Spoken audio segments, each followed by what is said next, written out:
Hi friends, அனைவருக்கும் வணக்கம். இன்றைக்கி நம்ம சேனலில் ரொம்பவே ஹெல்த்தியான கருப்பு உளுந்து பாயசம் எப்படி பண்ணுறதுன்னு தான் பார்க்க போகிறோம். இந்த பாயசம் சாப்பிட்றதுக்கு ரொம்ப ரொம்ப சூப்பராக இருக்குங்க. இது கூட நம்ம கருப்பட்டியும் சேர்த்து பண்ணுறதால நல்ல ஒரு ஆரோக்கியமான பாயசமாகவும் இருக்கும். கண்டிப்பாக நீங்களும் ஒரு முறை ட்ரை பண்ணி பாருங்கள். இப்போ இந்த உளுந்து பாயசம் எப்படி பண்ணுறதுன்னு சொல்லிட்டு நம்ம பார்க்கலாம்.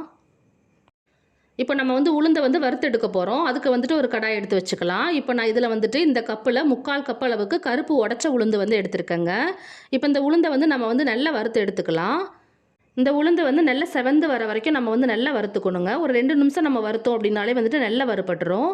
நம்ம ஸ்டவ்வை கொஞ்சம் சிம்மில் வச்சுட்டே நம்ம வறுத்து எடுத்துக்கலாம். இப்போ பாருங்கள், இந்த உளுந்தோட கலர் நல்லா சேஞ்ச் ஆயிருச்சு. நல்லா செவந்து வந்துருச்சு பாருங்கள். இது கருகிடக்கூடாது. கருகிராமல் இந்த மாதிரி நல்லா செவந்து வர அளவுக்கு நல்லா வறுத்துக்கோங்க. அதான் பாயசம் சாப்பிட்றதுக்கு ரொம்ப டேஸ்ட்டாக இருக்குங்க. இப்போ அந்த உளுந்தை ஒரு பவுலுக்கு நம்ம மாற்றிடலாம். மாற்றிட்டு இதை நம்ம ஒரு 2-3 டைம் நம்ம நல்லா கழுவி எடுத்துகிட்டு வந்துடலாம். பாருங்கள், நான் நல்லா கழுவி எடுத்துகிட்டு வந்துட்டேன். இப்போ இந்த உளுந்தில் நம்ம தண்ணி அளந்து ஊற்ற போகிறோங்க. நம்ம எந்த கப்பில் உளுந்து அளந்து எடுத்தோமோ அதே கப்பிலே நம்ம தண்ணியும் அளந்து எடுத்துக்கணும். நான் இந்த கப்பில் 3/4 கப் அளவுக்கு நான் உளுந்து எடுத்தேன். இப்போ அதே கப்பிலே நான் 2 கப் அளவுக்கு நான் தண்ணி சேர்த்துருக்கேன். இப்போ இதில் தண்ணி சேர்த்துட்டு ஒரு அரை மணி நேரம் இதை நம்ம நல்லா ஊற வச்சிடலாம். ஊற வச்சதுக்கு அப்புறமா இந்த மாதிரி ஒரு குக்கர் எடுத்துக்கோங்க. இந்த குக்கரில் நம்ம அரை மணி நேரம் ஊற வச்சுருக்கோம் பாருங்கள். அந்த பருப்பை நம்ம தண்ணியோடய இது கூட சேர்த்துக்கணும்.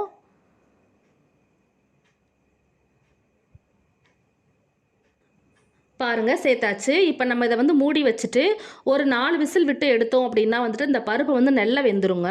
ஏன்னா நம்ம அரை மணி நேரம் நம்ம ஊற வச்சுருக்கோம் பாருங்கள். அதனால நல்லா குலைவாக வெந்துடும். இப்போ நம்ம மூடி வச்சுட்டு 4 விசில் விட்டு எடுத்துகிட்டு வந்துடலாம். இப்போ பாருங்கள், நான் 4 விசில் விட்டுட்டு எடுத்து வச்சுருக்கேன். இப்போ நம்ம அதை ஓப்பன் பண்ணி பார்க்கலாம். பாருங்கள், எந்த அளவுக்கு வெந்திருக்குன்னு சொல்லிட்டு நல்லா வெந்துருச்சு. இப்போ இந்த பருப்பை நம்ம இந்த மாதிரி ஒரு கரண்டியை யூஸ் பண்ணியாவது, இல்லை அப்படின்னா அந்த பருப்பு கடையிற மத்து யூஸ் பண்ணி இதை நல்லா இந்த மாதிரி நல்லா கடைஞ்சி விடுங்க. இந்த பருப்பு நல்லா மசியணுங்க. அதான் நமக்கு பாயசத்துக்கு நல்லாயிருக்கும். இப்போ பாருங்கள், நான் நல்லா கடைஞ்சி எடுத்து வச்சுருக்கேன் பாருங்கள். நீங்கள் பருப்பு கடையிற மத்து யூஸ் பண்ணீங்க அப்படின்னா ரொம்பவே ஈஸியாக இருக்கும். இல்லைனா இந்த பருப்பை நல்லா ஆற வச்சுட்டு நம்ம மிக்சியில் போட்டு ஒரு 2 ஓட்டு ஓட்டணும் அப்படின்னா நல்லா மசிஞ்சிருங்க. இப்போ இந்த பருப்பு அப்படியே இருக்கட்டும். நம்ம இப்போ கருப்பட்டி பாகு நம்ம ரெடி பண்ணிடலாம். அதுக்கு ஒரு கடாய் எடுத்து வச்சுக்கலாம். இதில் நான் எந்த கப்பில் பருப்பு அளந்து எடுத்தனோ அதே கப்பிலே 1 கப் அளவுக்கு நான் கருப்பட்டி எடுத்திருக்கேன். இதுக்கு நம்ம 3/4 கப்பு எடுத்தாலே கரெக்டாக இருக்குங்க. நான் கொஞ்சம் இனிப்பு ஜாஸ்தியாக இருக்கட்டுமேன்றதுக்காக நான் 1 கப்பு எடுத்திருக்கேன். நீங்கள் கொஞ்சம் கம்மியாக இருக்கணும் அப்படின்னா 3/4 கப்பு எடுத்துக்கோங்க, கரெக்டாக இருக்கும். இப்போ இது கூட நம்ம இந்த கருப்பட்டி கரையிற அளவுக்கு கொஞ்சமாக தண்ணி சேர்த்துக்கலாம். சேர்த்துட்டு எல்லாத்தையும் ஒரு டைம் இந்த மாதிரி நல்லா கலந்து விடுங்க. பாருங்கள், நல்லா கருப்பட்டி நல்லா கரைஞ்சிருச்சு. அவ்வளோதாங்க. இப்போ நம்ம ஸ்டவ்வை ஆஃப் பண்ணிவிட்டு இதை நம்ம நல்லா வடிகட்டி எடுத்து வச்சிடலாம். இப்போ நம்ம அந்த பருப்பை திரும்பவும் ஸ்டவ்வில் எடுத்து வச்சுருங்க. எடுத்து வச்சுட்டு நம்ம அந்த வடிகட்டின அந்த கருப்பட்டி பாகை இது கூட சேர்த்துக்கலாம். சேர்த்துட்டு இது கூட ஒரு 1/4 ஸ்பூன் அளவுக்கு ஏலக்காய் தூள் சேர்த்துக்கோங்க. சேர்த்துட்டு எல்லாத்தையும் ஒரு டைம் நல்லா இந்த மாதிரி கலந்து விட்டுருங்க. இது கொஞ்சம் நேரம் நல்லா கொதிக்கட்டும். இது கூட நம்ம தண்ணி எதுவுமே சேர்த்துடக்கூடாதுங்க. நம்ம இது கூட நல்லா கொதிச்சதுக்கப்புறமா நம்ம தேங்காய் பால் வேறு சேர்ப்போம்.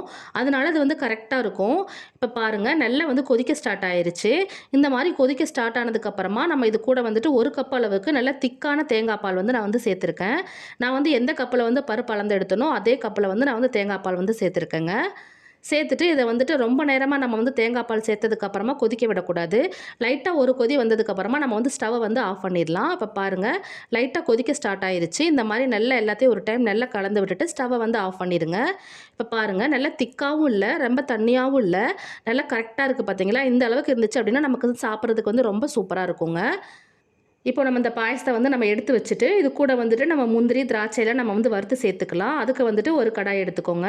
இதில் நான் 2 ஸ்பூன் அளவுக்கு நான் நெய் சேர்த்துருக்கேங்க. நெய் சூடானதுக்கப்புறமா ஒரு 10லேருந்து ஒரு 15 முந்திரி சேர்த்துக்கோங்க. சேர்த்துட்டு எல்லாத்தையும் கொஞ்சம் நேரம் நல்லா வறுத்து விடுங்க. இதோட கலர் லைட்டாக சேஞ்ச் ஆகும். அப்போ நம்ம திராட்சை சேர்த்துக்கலாம். பாருங்கள், கலர் நல்லா சேஞ்ச் ஆயிருச்சு. இப்போ நம்ம திராட்சையை சேர்த்துட்டு நல்லா கொஞ்சம் நேரம் வறுத்து விட்டுக்கலாம். பாருங்கள், நல்லா வறுபட்டுருச்சு. இப்போ நம்ம இதை எடுத்துட்டு அந்த பாயசத்தோட சேர்த்துக்கலாம்.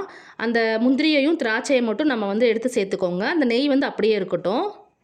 இந்த நெய்யில வந்துட்டு நம்ம வந்து தேங்காவும் வறுத்து நம்ம சேர்க்க போறோம். இப்ப பாருங்க, இந்த நெய் வந்து கொஞ்சம் இருக்கு பார்த்தீங்களா? இதில வந்துட்டு ஒரு 1/4 கப் அளவுக்கு பொடியா கட் பண்ணி தேங்காய் வந்து சேர்த்துக்கோங்க. நீங்க இதுக்கு பதிலா நீங்க வந்து தேங்காவ துருவி போட்டு கூட நீங்க வந்து வறுத்து சேர்த்துக்கலாம். அதுவுமே நல்லாதாங்க இருக்கும். இப்ப வந்து இந்த தேங்காய் வந்து நல்லா வந்து செவந்து வரட்டும். அதுக்கப்புறமா நம்ம இத வந்துட்டு நம்ம அந்த பாயாசத்தோட வந்து சேர்த்துக்கலாம்.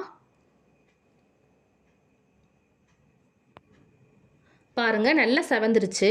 இப்ப நம்ம இத எடுத்து நம்ம அந்த பாயாசத்தோட வந்து நம்ம சேர்த்துக்கலாம். சேர்த்துட்டு எல்லாத்தையும் ஒரு டைம் நல்லா கலந்து விட்டுருங்க. அவ்வளோதான் ஃப்ரெண்ட்ஸ். ரொம்பவே ஹெல்த்தியான கருப்பு உளுந்து பாயாசம் வந்து ரெடி ஆயிருச்சு. இந்த பாயாசம் வந்து சாப்பிட்றதுக்கு ரொம்ப ரொம்ப சூப்பரா இருக்குங்க. நீங்க ஒரு டைம் செஞ்சு சாப்பிட்டீங்க அப்படின்னா, அதுக்கடுத்து நீங்க வந்து அடிக்கடி செய்வீங்க. அந்த அளவுக்கு இது வந்து ரொம்ப ரொம்ப டேஸ்ட்டா இருக்கும். குழந்தைங்களுக்குமே இது வந்து ரொம்ப ரொம்ப பிடிக்குங்க. கண்டிப்பா நீங்களும் ஒரு முறை வந்து ட்ரை பண்ணி பாருங்க. ட்ரை பண்ணி பார்த்துட்டு எப்படி இருக்குன்னு சொல்லிட்டு கீழ கமெண்ட் செக்ஷன்ல சொல்லுங்க. இந்த வீடியோ உங்களுக்கு பிடிச்சிருந்துச்சு அப்படின்னா, உங்க ஃப்ரெண்ட்ஸுக்கும் ஷேர் பண்ணிக்கோங்க. மறக்காம சப்ஸ்கிரைப் பட்டன கிளிக் பண்ணிட்டு, பக்கத்துல இருக்கிற பெல் சிம்பலையும் கிளிக் பண்ணிக்கோங்க. அப்பதான் நான் போடுற புதிய வீடியோக்கள் உடனே உங்களுக்கு நோட்டிஃபிகேஷன்ல வரும். பாரம்பரிய உணவிற்கு மாறுவோம். உடல் ஆரோக்கியத்துடன் வாழ்வோம். Thank you friends.